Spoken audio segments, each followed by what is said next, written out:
దేవుని ఘనమైన నామమునకు స్తోత్రములు. ఈ వాగ్దానం వింటున్న మీకందరికీ మన ప్రభువును ప్రియ రక్షకుడైన యేసుక్రీస్తు నామములో శుభములు, మా హృదయపూర్వకమైన వందనములు తెలియచేస్తున్నాం. ఈరోజు దేవుని వాగ్దానం కీర్తనల గ్రంథం 134వ కీర్తన 3వ వచనం.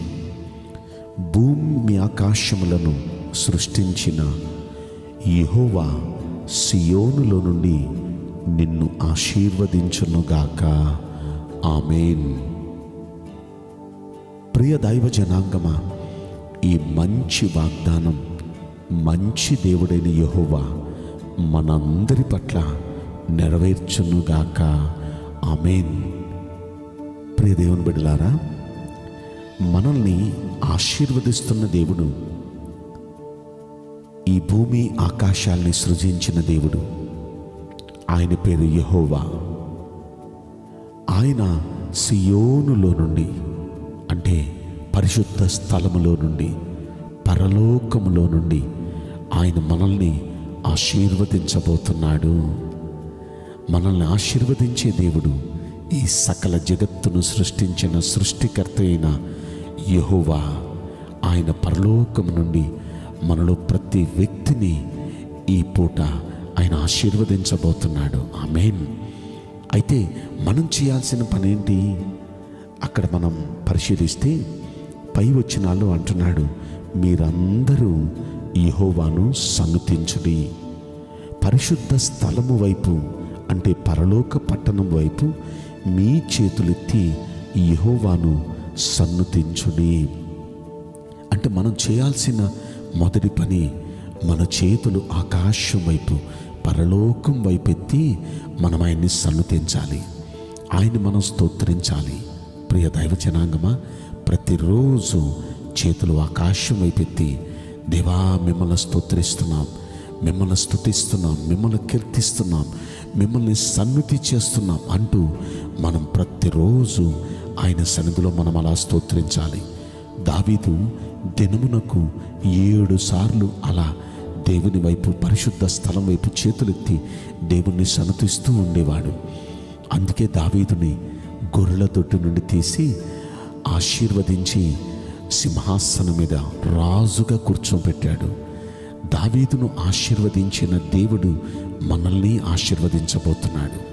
అలాగే బైబిల్ గ్రంథంలో దానియేలును దేవుడు అలా ఆశీర్వదించాడు. దానియేలును ఎక్కడి నుండి ఎక్కడికంటే ఒక బందీగా బబులోను దేశంలో అడుగుపెట్టాడు. అదే బబులోను దేశంలో ఒక ప్రధానమంత్రి స్థాయికి దేవుడు అతన్ని హెచ్చించాడు. అంతగా ఆశీర్వాదం పొందటానికి గల కారణం, రోజుకి 3 సార్లు పరిశుద్ధ స్థలం వైపు చేతులెత్తి ఆయన దేవుణ్ణి స్తుతించేవాడు. ప్రియ దైవ జనాంగమా, మనం కూడా ఆ పని చేద్దామా? ఒక దావీదు వలె, ఒక దానియేలు వలె మనం కూడా దేవుని వైపు, పరిశుద్ధ స్థలం వైపు మన చేతులెత్తి ఆయన్ని మనం సన్నుతి చేస్తే, మన దేవుడు సియోనులో నుండి, పరలోకములో నుండి ఆయన మనల్ని ఆశీర్వదించబోతున్నాడు. ఇదే సమయంలో మనల్ని ఆ దేవుడు ఆశీర్వదించాలంటే మనం ఏం చేయాలి? ఇంకొక మాట మీకు నేను గుర్తు చేస్తాను. 115వ కీర్తనలో 15వ వచనంలో ఈ మాట మనం చూస్తాం. భూమి ఆకాశములను సృజించిన యెహోవా చేత మీరు ఆశీర్వదింపబడిన వారు. ఎవరండి భూమి ఆకాశాల చేత, ఆకాశాలను సృజించిన దేవుడు? ఎవరినండి దేవుడు ఆశీర్వదిస్తున్నాడు అంటే 13వ వచనంలో మనం చూస్తాం. పిన్నలనేమి పెద్దలనేమి తన యందు భయభక్తులు గలవారిని యెహోవా ఆశీర్వదించును. చిన్నలు కానివ్వండి, పెద్దోళ్ళు కానివ్వండి, ఎవరైనా సరే దేవుని యందు భయభక్తులు కలిగి ఉంటే, అలా భయభక్తులు కలిగి ఉన్న వారిని దేవుడు ఆశీర్వదిస్తాడంట. కనుక ప్రియ దైవ జనాంగమా, మొదటి మనం ఏం చేయాలి?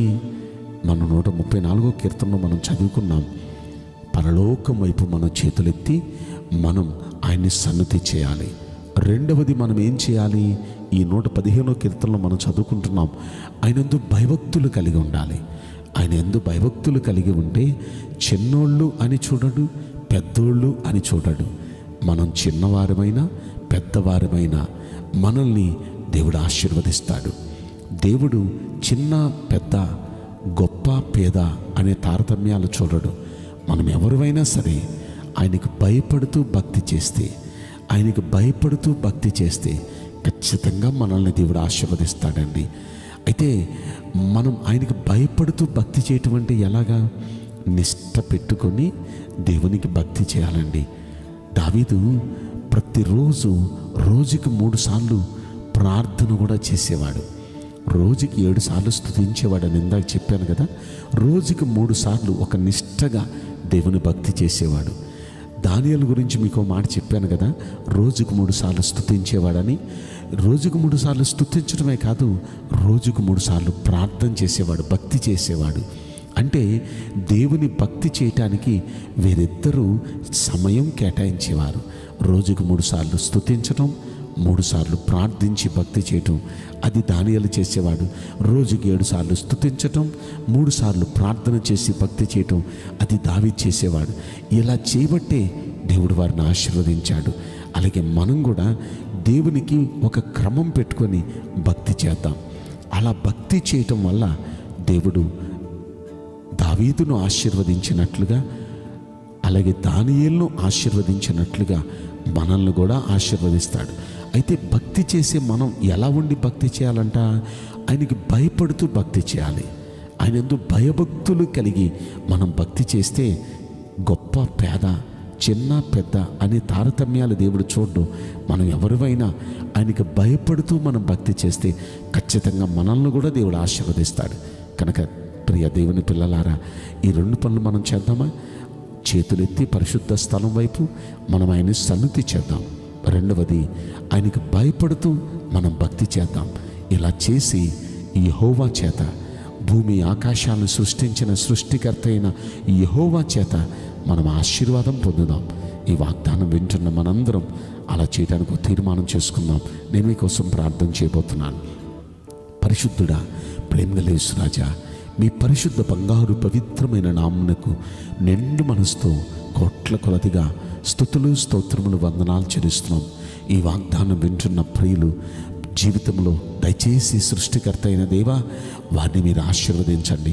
సియోనులో నుండి ప్రతి కుటుంబాన్ని మీరు ఆశీర్వదించమని మిమ్మల్ని వేడుకుంటున్నాం. వారు చేతులెత్తి మిమ్మల్ని సన్నిధి చేయటానికి, అలాగే మీ యందు భయం కలిగి భక్తి చేయటానికి తీర్మానం చేసుకుంటున్నారు. దయచేసి పరలోకము నుండి ప్రతి ఒక్క కుటుంబాన్ని, జీవితాన్ని ఆశీర్వదించి తృప్తిపరచమని ఈ కొద్ది మనవులు నజరుడైన యేసుక్రీస్తు ప్రశస్తమైన నామములో మిక్కిలి వినయముతో ప్రార్థించి బ్రతిమలాడి వేడుకుంటున్నాం ప్రియ పరలోకపు తండ్రి. Amen. May God bless you all. Thank you.